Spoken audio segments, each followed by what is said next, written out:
Hello everyone. आज का जो मेरा सेशन है वो सीयूईटी की पीजी काउंसलिंग और आईपीयू की काउंसलिंग को लेकर के है। इसमें मैं आपको अभी ये भी बताऊंगा कि आईपीयू में अभी जो चेंजेस आए हैं राउंड वन के रिजल्ट के बाद में वो क्या है। साथ ही साथ आईपीयू का कट ऑफ कितना गया है राउंड वन का वो भी आपको बताएंगे, ताकि आप ये समझ पाएं कि क्या राउंड टू या राउंड थ्री में आपको आईपीयू का कोई अच्छा कॉलेज मिल सकता है या आईपीयू के द्वारा ही कोई कॉलेज मिल पाएगा या नहीं मिल पाएगा। दूसरी ओर सीयूईटी की पीजी काउंसलिंग में जो टॉप मोस्ट यूनिवर्सिटीज हैं जिनके एडमिशन फॉर्म ऑलरेडी रिलीज हो गए हैं और इसके मैंने वीडियोस भी अलग अलग सेपरेट बनाए हैं।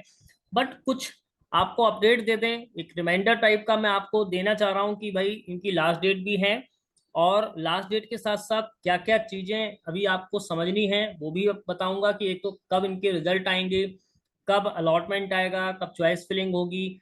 थोड़ा इन सभी के शेड्यूल पर हम आज चर्चा करेंगे। तो आप इस वीडियो को बहुत ध्यान से देखिएगा और लास्ट तक जरूर देखिएगा। दूसरी चीज, अगर अभी तक आपने उन यूनिवर्सिटीज के लिए एडमिशन या फॉर्म या रजिस्ट्रेशन नहीं किया है तो जल्द से जल्द कर दें। अभी हम एक बार डिस्कशन करेंगे शेड्यूल को लेकर के।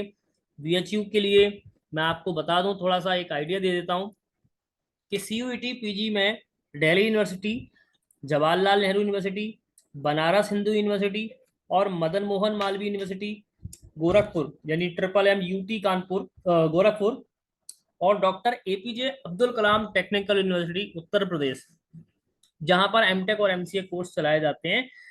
उसमें मैं आपको बता दूं, ये Uttar Pradesh technical admission counselling जो आपकी ली जाएगी उनमें कितनी यूनिवर्सिटीज हैं उन सभी चीजों की अभी देखिए बहुत सारी लिस्ट है। मैं अभी उस पर आऊंगा, इस पर डिस्कशन भी करूंगा, पर उससे पहले मैं आपको थोड़ा आईपीयू से रिलेटेड भी एक अपडेट दे देता हूं कि आईपीयू यूनिवर्सिटी में आपको बता दें कि राउंड टू में एक बहुत ही अच्छा ऑप्शन आएगा।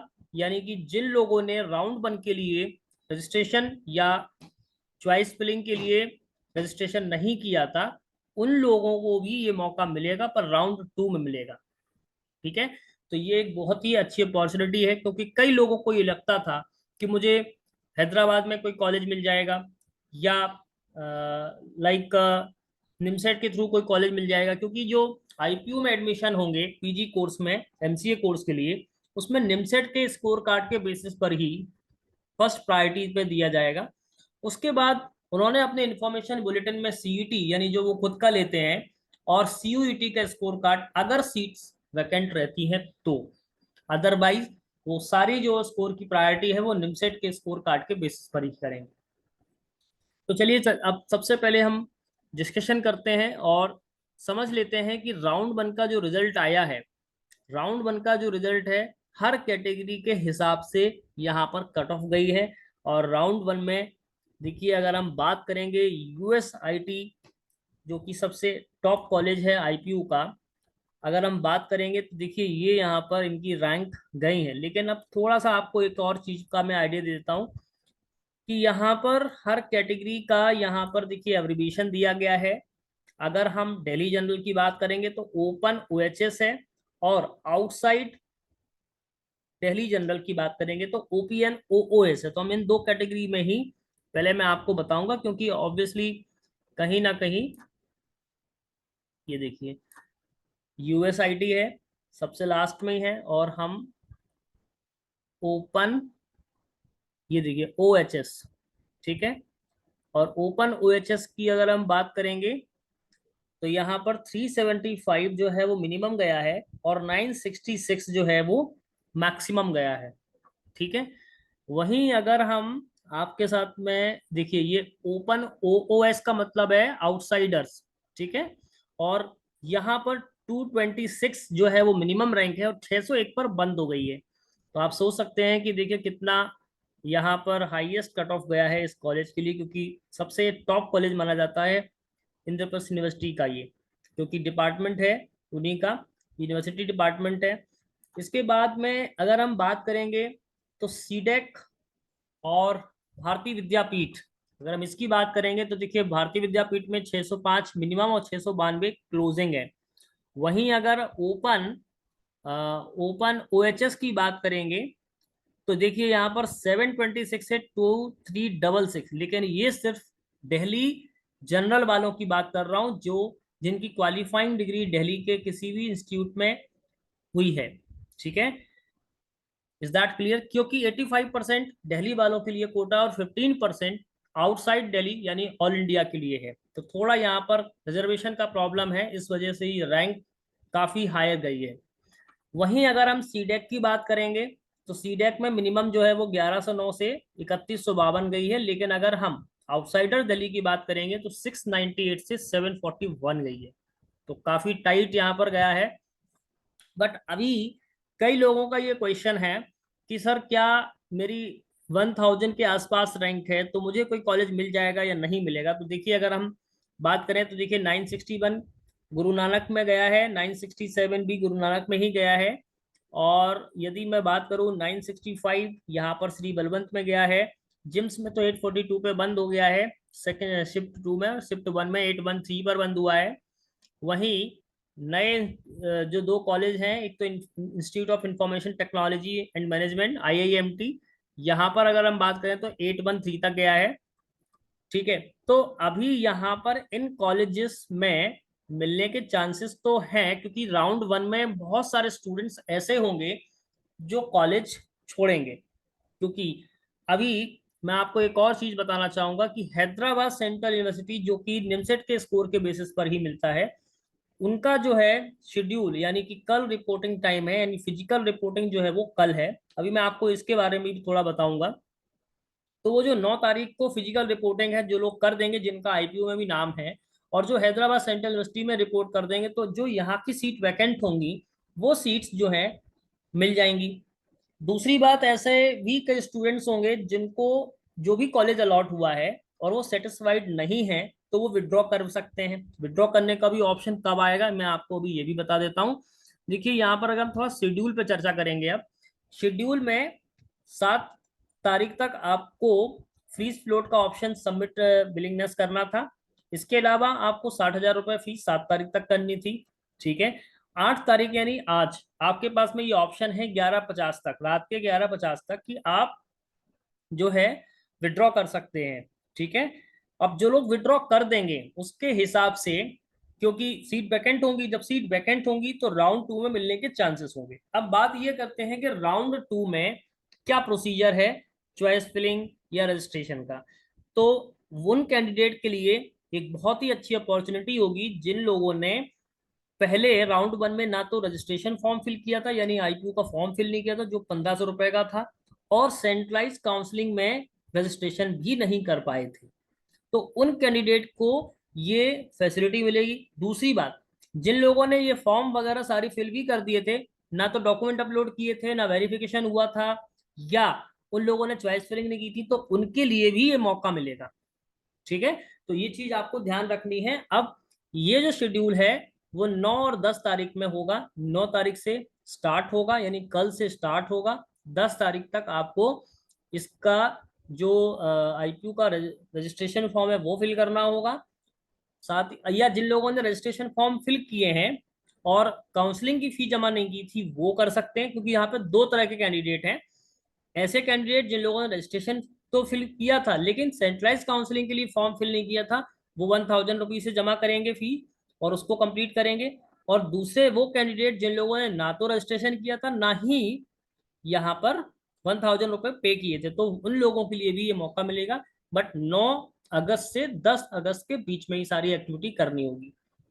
अब बात करेंगे जो डॉक्यूमेंट वेरिफिकेशन है और डॉक्यूमेंट अपलोडिंग करना है, वो 11 तारीख तक करना है। ठीक है, इसके अलावा जब चॉइसेस आपको मिलेंगी तो 9 से 11 के बीच में ही आपको चॉइसेस भी फिल करनी होंगी, जो आपको ऑप्शन आएगा। और राउंड 2 का जो रिजल्ट आएगा वो 14 अगस्त को आएगा। आई थिंक कि आपको ये बात समझ में आ गई होगी। और ये तो अभी राउंड 2 तक का ही पूरा प्रोसीजर है, बाकी एज इट इज होगा। जो भी अपडेट आएगा मैं आपको अपडेट देता रहूंगा। अब बात करेंगे CUET के थ्रू जो भी कॉलेजेस हैं उसमें क्या प्रोसीजर है। देखिए अगर हम जैसे दिल्ली यूनिवर्सिटी की बात करेंगे, जवाहरलाल यूनिवर्सिटी की बात करेंगे, BHU की बात करेंगे, मदन मोहन मालवीय की बात करेंगे और डॉक्टर एपीजे अब्दुल कलाम की बात करेंगे, इन सभी की बात करेंगे। पर उससे पहले मैं आपको एक और चीज बताना चाहूंगा। अगर आप हैदराबाद का भी एक बार मैं आपको एक बार दिखा देता हूँ, ठीक है। चलिए अब मैं आपको थोड़ा इस हैदराबाद यूनिवर्सिटी के बारे में ही बता देता हूँ कि हैदराबाद यूनिवर्सिटी के लिए 1 अगस्त को इन्होंने एक एडमिशन की जो है लिस्ट जारी की थी, जिसमें काफी सारे कैंडिडेट को यहाँ पर उन्होंने दिया था। लेकिन चूंकि जो सीट मैट्रिक्स है उसके हिसाब से तो सीट्स बहुत ही कम है। 16 सीट जनरल की हैं, है ना। 6 सीट ओबीसी ईडब्ल्यूएस की, मतलब ओबीसी की हैं, तो ऐसे सीट्स बहुत कम है। उन सभी सीट्स के लिए यहाँ पर देखिए ये पूरी लिस्ट जारी की है, जिसके लिए मैं आपको इम्पोर्टेंट बात ये बताने वाला हूँ कि 9 अगस्त को फिजिकल रिपोर्टिंग है 9:30 बजे, ठीक है। तो जितने लोगों को यहाँ पर कॉलेज अलॉट हो जाएगा उन लोगों को आईपीओ में भी मिला होगा, ऑब्वियसली बात है, तो वो आईपीओ भी छोड़ेंगे, ठीक है ना। तो ऐसे कैंडिडेट को आईपीओ में भी मौका मिलेगा, या जो आईपीयू में लेना चाह रहे हैं उनको हैदराबाद में भी मौका मिलेगा। तो यहाँ पर ये चीज 22 वर्षा है। पर मोस्ट प्रोबेबल चांसेस ये हैं कि, क्योंकि कई लोगों ने मुझे ये भी बोला था कि सर मेरा यूएसआईटी मिल गया है, तो क्या हैदराबाद बेटर है या यूएसआईटी। डिपेंड करता है कि आपको कौन से कॉलेज में जाना है, या क्योंकि दोनों के प्लेसमेंट बहुत अच्छे हैं। आईपीयू के अगर यूएसआईटी की बात करें तो उसका प्लेसमेंट भी बहुत अच्छा है, और अगर हैदराबाद सेंट्रल यूनिवर्सिटी की बात करें तो उसका भी प्लेसमेंट अच्छा है। बट बात आएगी तो जहां तक मुझे लगता है कि फी में डिफरेंसेस होंगे, क्योंकि हैदराबाद सेंट्रल यूनिवर्सिटी की फीस कम होगी एज कम्पेरेटिव टू आईपीयू के। तो हो सकता है कुछ लोग उसके थ्रू भी उसको कैटेगराइज करें। दूसरी बात, सीयूईटी के थ्रू जो और भी पीजी कोर्सेस हैं उनके लिए भी देखिए 12 अगस्त ये आखिरी डेट है जो लोग और भी कोर्सेज के लिए अप्लाई कर रहे हैं। देखिए 1 अगस्त से 12 अगस्त के बीच में ये आप एप्लीकेशन कर सकते हैं। और ये जो आप देख रहे हैं, मैं आपको बता दूं, देखिए ये एमएससी वगैरह के लिए पीजी कोर्स कराया जाता है, ठीक है। बहुत सारी कोर्सेज हैं, अलग अलग सब्जेक्ट्स है, एमएससी एमए, ठीक है। तो इसका जो शेड्यूल है वो 12 अगस्त लास्ट है, और 21 तारीख को इनके इंटरव्यू वगैरह हैं। तो ये तो सब आप लोग ऑफिशियल वेबसाइट पर जाएंगे हैदराबाद सेंट्रल यूनिवर्सिटी की, वहां पर मिल जाएगा। अब बात करेंगे हम सीयूईटी के थ्रू सबसे पहले दिल्ली यूनिवर्सिटी की। और दिल्ली यूनिवर्सिटी में एक और चीज मैं आपको बताना चाहूंगा। अभी मैं आईपीयू के लिए एक चॉइस फिलिंग ऑर्डर भी मैंने बताया था, जो लोग रह गए होंगे वो आईपीयू के थ्रू, ठीक है, चॉइस फिलिंग भी किस ऑर्डर में करना है इसके लिए मैंने एक पीडीएफ जो है लाइक डिस्क्रिप्शन में अपलोड की होगी, नहीं भी की होगी तो आप लोग यहाँ पर देख सकते हैं। यूएसआईटी को नंबर 1 पे रखना है, भारतीय विद्यापीठ को 2 और 3 पे रखना है।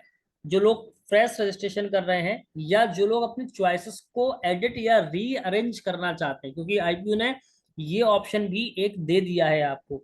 तो ये चीज मैं आपको, मुझे क्योंकि याद आया तो इसलिए मैंने कहा आपको पहले ये चीज भी बता दें, फिर हम सीयूटी के सेशन को स्टार्ट करेंगे। भारतीय विद्यापीठ को 2 या 3, सीडेक को भी 2 या 3 पर, जगन यानी जिम्स को 4 या 5 पे, बनारसी दास को 4 या 5 पे, विवेकानंद को 6-7, जिम्स के सेकेंड शिफ्ट को भी 6-7। इसमें आप अपनी चॉइस के हिसाब से कर सकते हैं। सीट्स जो है वो दी गई हैं ऑलरेडी। बलवंत इंस्टीट्यूट को 8 या 9 पे, गुरु नानक को भी 8 या 9 पे, गुरु नानक सिख माइनॉरिटी 9-10 पे, टेक्निया 11-12, या आईआईएमटी को भी 11-12। तो इन दोनों को आप अपने हिसाब से देख सकते हैं, ठीक है। ये जो लिस्ट है वो मैं आपको मेरे डिस्क्रिप्शन से भी मिल जाएगी, आपको यहाँ की पीडीएफ का लिंक आपको मिल जाएगा, ठीक है। अब बात करेंगे हम दिल्ली यूनिवर्सिटी में। तो दिल्ली यूनिवर्सिटी में जो पीजी के कोर्सेज के लिए काउंसलिंग है वो कब तक कर सकते हैं, तो मैं आपको इस शेड्यूल दिखाना चाहूंगा, तब आप ज़्यादा अच्छे से समझ पाएंगे, क्योंकि मैंने ऑलरेडी सेपरेट वीडियो बनाए हैं दिल्ली यूनिवर्सिटी का, बीएचयू का, जेएनयू का, ट्रिपल एम का, यूपीटीयू का, सबका बनाया है, मतलब एकेटीयू का। तो अब रजिस्ट्रेशन की जो डेट है, लास्ट डेट कब तक है ये मैं आपको बता दूं। देखिए 10 अगस्त को ये पोर्टल की लास्ट डेट है, ठीक है। लास्ट जो है वो 10 अगस्त को, तो आपको ये टाइम का विशेष तौर से ध्यान रखना है। फिर जो लिस्ट आने वाली है वो 17 अगस्त को आने वाली है, ठीक है। 17 से 20 में आपको सीट को एक्सेप्ट करना है, जो भी आपको सीट अलॉट हुई है। और यहाँ पर वेरिफिकेशन होगा वो ऑनलाइन ही होगा 17 से 21 के बीच में। और लास्ट डेट आपको जो पेमेंट की मिलेगी वो 22 अगस्त है, ठीक है। इसके बाद में फिर सेकेंड राउंड शुरू हो जाएगा, पर फर्स्ट राउंड की मैं अभी चर्चा करूंगा इस पूरे सेशन में। इसके बाद हम थोड़ा सा बीएचयू पर जाते हैं। तो बीएचयू के लिए भी मैंने ऑलरेडी एक सेशन बनाया हुआ था, और मैं आपको बताना चाहूंगा। देखिए बीएचयू में बीएचयू पीईटी के लिए यहाँ पर क्या बोल रहा है, the result of PG program 23-24 will announce after 11 August, यानी 11 अगस्त के बाद में आपको उसका रिजल्ट देखने को मिलेगा, जो भी आपने अप्लाई किया था जिस ऑर्डर में। ठीक है। दूसरी एक बहुत ही इंपॉर्टेंट बात अगर हम आपको बताना चाह रहे हैं, तो वो ये है कि 8 अगस्त तक, यानी कि अगर आपसे फॉर्म भरते वक्त बीएचयू के कोई गलती हो गई है, तो आज मौका है आपके पास में कि उसको आप एडिट कर सकते हैं। कई लोगों ने सेट जो प्रेफरेंस ऑर्डर थे, पेड सीट पहले चॉइस कर लिया और मेन सीट बाद में चॉइस किया, तो वो लोग चॉइस फिलिंग में चेंजेस कर सकते हैं। ये चीज भी ध्यान रखें। तो आज ही आपके पास में मौका है, 8 अगस्त, ध्यान रखें इस डेट को, और जल्दी से जल्दी अपने एप्लीकेशन फॉर्म को अगर कोई गलती हुई है तो एडिट कर लें। ठीक है। इसके बाद में 11 अगस्त को इसका भी अलॉटमेंट आ जाएगा। बीएचयू की बात, बीएचयू के बाद में देखिए यहाँ पर भी ये इनका ऑफिशियल वेबसाइट है, जहाँ से आपको ये लॉग इन करके सारी चीजें चेक करनी है। ऑलरेडी यहाँ पर दिया 11 अगस्त को ये अनाउंसमेंट होगा, और 8 अगस्त तक एडिट विंडो ओपन है। फिर मैं बात करूंगा जवाहरलाल यूनिवर्सिटी जेएनयू की बात करूंगा। तो देखिए जेएनयू में भी आप एडमिशन सेक्शन में जाएंगे, और वहां पर जो शेड्यूल मैं आपको वही बताने वाला हूँ। देखिए जेएनयू की भी लास्ट डेट 10 अगस्त है, यानी 10 अगस्त को रात को 11:50 तक आप एप्लीकेशन फॉर्म सबमिट कर सकते हैं। ठीक है। जिस तरह से डीयू की लिस्ट 17 तारीख को आएगी, सेम एज जेएनयू की भी जो मेरिट लिस्ट आने वाली है वो 17 अगस्त को ही आएगी। ये उन्होंने टेंटेटिव भी दिया है, और 17 से 21 के बीच में ही प्री एनरोलमेंट होगा। अब बात ये है कि जेएनयू और डीयू दोनों ही अपने आप में बेस्ट है। हो सकता है कुछ लोगों को लगता है कि मैं जेएनयू में जाकर के एडमिशन लूंगा, हो सकता है कुछ लोग डीयू में जाकर के एडमिशन लेंगे, तो यहाँ पर डिपेंड करता है। क्योंकि देखिए दूसरी चीज, जेएनयू में मैंने आपको बताया था कि पार्ट बी ओनली कैलकुलेट होगा, जबकि डीयू में part A plus part B दोनों कैलकुलेट होंगे। और मैंने इसके लिए आपको एक ऑर्डर भी बताया था कि लगभग 250 नंबर अगर आपके हैं, तो दिल्ली यूनिवर्सिटी बिल्कुल आपको 100% मिलेगी, सेफ है। पर 200 तक ये वेरी करेगा। वहीं अगर हम जेएनयू की बात करेंगे, तो लगभग 200 नंबर आपके बिल्कुल सेफ है, क्योंकि पार्ट बी में अगर आपके 200 मार्क्स आ रहे हैं तो अपने आप में बहुत ही अच्छे मार्क्स हैं, और 200 मार्क्स बिल्कुल सेफ स्कोर है। ये 180 तक जाएगा। ये मैं सारी जो बातें आपसे कर रहा हूँ सब जनरल कैटेगरी के कैंडिडेट के लिए बात कर रहा हूँ। कैटेगरीज में थोड़ा आप 10-10, 20-20 माइनस करते जाएं जिस हिसाब से कैटेगरी होगी। और दूसरी चीज बीएचयू में भी मैंने आपको बताया था लगभग 200 नंबर तक जाएगा। ठीक है। तो अब बीएचयू का जो रिजल्ट आएगा वो 11 अगस्त के बाद से आने शुरू हो जाएंगे। अगर उसके पहले कोई रिजल्ट आ जाता है और उन्होंने सीट एक्सेप्टेंस वगैरह सारी चीजें पहले बोल दी, तो डेफिनेटली हो सकता है कुछ लोग बीएचयू चले जाएंगे। और अगर कुछ लोग बीएचयू में एडमिशन ले लेंगे, तो वो जेएनयू और डीयू दोनों छोड़ेंगे, क्योंकि जिनके कॉमन नंबर होंगे या जिनके हाईएस्ट मार्क्स होंगे, तो जो पीछे के कैंडिडेट हैं उनको भी चांस मिलेगा। ठीक है। तो 17 अगस्त से 21 अगस्त के बीच में ये आपको क्या करना पड़ेगा, जो प्री एनरोलमेंट रजिस्ट्रेशन या पेमेंट है, सीट ब्लॉक करने की जो फी है वो जमा करनी होगी। ठीक है। तो ये सारी जो शेड्यूल है वो लगभग एक समय पर ही आ रहा है, यानी 10 अगस्त तक सबके रजिस्ट्रेशन फॉर्म जमा करने की तारीख, और 17 अगस्त लगभग रिजल्ट आने की तारीख है। फिर मैं बात करूंगा, ये तीनों यूनिवर्सिटी की बात करने के बाद मैं बात करूंगा ट्रिपल एम यूटी। अब ट्रिपल एम यूटी भी अपने आप में काफी अच्छा कॉलेज है। ऑब्वियसली बीएचयू, जेएनयू, डीयू जिनको नहीं मिल पाएगा, उनको ट्रिपल एम यूटी या एकेटीयू के थ्रू मिलने वाले जो सबसे टॉप कॉलेज है, आईआईटी लखनऊ या केएनआईटी सुल्तानपुर, और तीसरा जो अच्छा कॉलेज है जो मैं मुझे लगता है वो लखनऊ यूनिवर्सिटी। ठीक है। तो ये तीन कॉलेज उनको मिल सकते हैं। जिन लोगों को ये तीन कॉलेज नहीं मिलेंगे उनको ये तीन कॉलेज मिल सकते हैं। इसके अलावा भी यूपीटीयू की जो काउंसलिंग है, सेंट्रलाइज काउंसलिंग है, उसके थ्रू कई सारी यूनिवर्सिटीज और पार्टिसिपेट करती हैं एकेटीयू के साथ साथ। तो उनमें भी आप चाहो तो एडमिशन ले सकते हैं, पर बहुत सारे कॉलेज अच्छे होंगे, ऑब्वियसली बात है, लेकिन हर कॉलेज अच्छा है ये डिपेंड करता है कॉलेज के इंफ्रास्ट्रक्चर, कॉलेज के करिकुलम या कॉलेज के प्लेसमेंट से। ठीक है। चलिए अब बात करेंगे कि सीयूटी ट्रिपल एम यूटी का क्या शेड्यूल है। तो ट्रिपल एम यूटी का देखिए ये इनका सेंट्रलाइज काउंसलिंग है। ठीक है। और उसमें अगर मैं शेड्यूल की चर्चा करूं तो देखिए मैं आपको बताना चाहूंगा, 14 अगस्त ट्रिपल एम यूटी की लास्ट डेट है। ठीक है। लेकिन जो देखिए मेरिट लिस्ट आने वाली वो 16 अगस्त को आएगी, यानी कि 17 तारीख को फर्स्ट राउंड का अलॉटमेंट रिजल्ट आएगा। यानी कि पहले तो 16 तारीख को एक मेरिट लिस्ट जारी करेंगे, जितने नंबर ऑफ एप्लीकेशंस उसमें फिल किए होंगे उसके हिसाब से वो एक मेरिट लिस्ट जारी करेंगे। और 17 तारीख को, यानी 17 तारीख को BHU, 17 JNU, 17 तारीख को DU, और 17 तारीख को ही MMUT की रिजल्ट आएगी। तो तीनों यूनिवर्सिटी की सेम डे पर सारी चीजें हो रही हैं। फ्रीज फ्लोट करने का ऑप्शन 17 से 19 के बीच में होगा, डॉक्यूमेंट वेरिफिकेशन 17 से 20 होगा, और वहीं सीट एक्सेप्टेंस या सीट कंफर्मेशन जो फी है वो भी 17 से 21 के बीच में। तो सारी चीजें 17 से 21 के बीच में ही होने वाली हैं। ठीक है। पर क्योंकि MMUT जो है थोड़ा सा जिनके पीछे नंबर हैं उनको ही मिलेगा, आगे वाला तो ऑब्वियसली बात है कि DU JNU या BHU में ही जाएगा, तो यहाँ पर कोई दिक्कत की बात नहीं।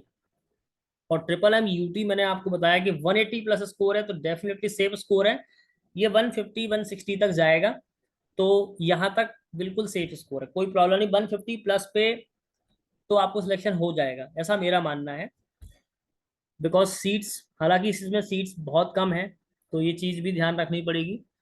फिर अगर हम बात करेंगे AKTU, तो AKTU का जो सिलेक्शन प्रोसीजर है उसके लिए UP Uttar Pradesh technical admission counselling जो पोर्टल है उसके थ्रू होगा। और उसमें मैं आपको भी देखिए एक चीज़ बताना चाहूँगा। देखिए ये इन्होंने सारी चीज़ें बिल्कुल सेंट्रलाइज काउंसलिंग जो दी है, मैं आपको थोड़ा सा यहाँ पर दिखाना चाहूँगा कि देखिए ये है उत्तर प्रदेश टेक्निकल काउंसलिंग, और इसके through IIT Lucknow and KNIT Sultanpur जो इनके कॉन्स्टिट्यूट कॉलेज हैं उसमें एडमिशन मिलेगा MCA MSc कोर्सेज के लिए। फिर लखनऊ यूनिवर्सिटी मैंने लिया हुआ है। इसके अलावा देखिए DDU Gorakhpur university, doctor Bhimrao Ambedkar university, doctor Ram Manohar Lohia university, Acharya Narayan, Bundelkhand CSA, Chaudhary Charan Singh, doctor Shakuntala Mishra, Khwaja Sardar Vallabh Bhai Patel, वीर बहादुर, पूर्वांचल, तो इतनी सारी यूनिवर्सिटीज यानी लगभग 12-13 यूनिवर्सिटीज हैं जो इस सेंट्रलाइज काउंसलिंग के थ्रू एडमिशन देंगे। ठीक है। पर इसमें से मैं आपको सिर्फ इन 3 यूनिवर्सिटी के बारे में ही बताने वाला हूँ कि IIT लखनऊ, KNIT सुल्तानपुर और लखनऊ यूनिवर्सिटी। बाकी मैंने सेपरेट काउंसलिंग जो है AKTU की में बताया हुआ है, बहुत सारी चर्चा मैंने उसमें की है ऑलरेडी। अब बताना चाहूंगा मैं आपको कि देखिए ये इनका जो है स्टार्टिंग जो डेट हुई थी CUT PG कैंडिडेट के लिए रजिस्ट्रेशन की, वो 4 अगस्त को शुरू हुए थे। और लास्ट डेट मैं आपको बताना चाहूंगा, देखिए इनकी भी लास्ट डेट 14 अगस्त है। ठीक है। ऑल प्रोग्राम, जितने भी प्रोग्राम है वो 14 अगस्त तक रजिस्ट्रेशन कर सकते हैं।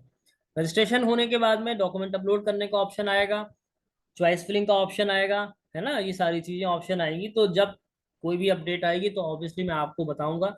बट आज मैंने आपको ये सारी अपडेट इसलिए दी है कि अगर अभी तक भी आपने फॉर्म नहीं भरा है किसी भी कारण से, किसी भी यूनिवर्सिटी का जिनका भी आप भर सकते हैं और आपको मौका है, तो उनका फॉर्म आप जल्द से जल्द भर दीजिएगा। ठीक है।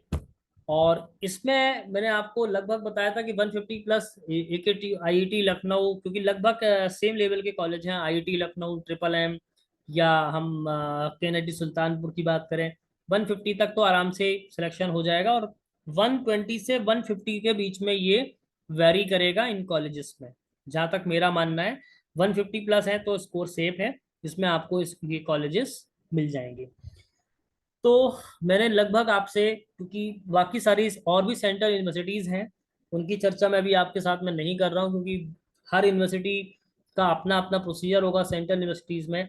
और दूसरी चीज़, सेंट्रल यूनिवर्सिटीज़ में प्लेसमेंट्स नहीं है। इन यूनिवर्सिटीज़ में जो कॉलेजेस हैं या इन यूनिवर्सिटीज़ में जो प्लेसमेंट्स हैं हो जाते हैं, कुछ तो मतलब लगभग 30 से 40% प्लेसमेंट हो जाते हैं। तो ऑब्वियसली बात है कि कॉलेज अच्छा ही है।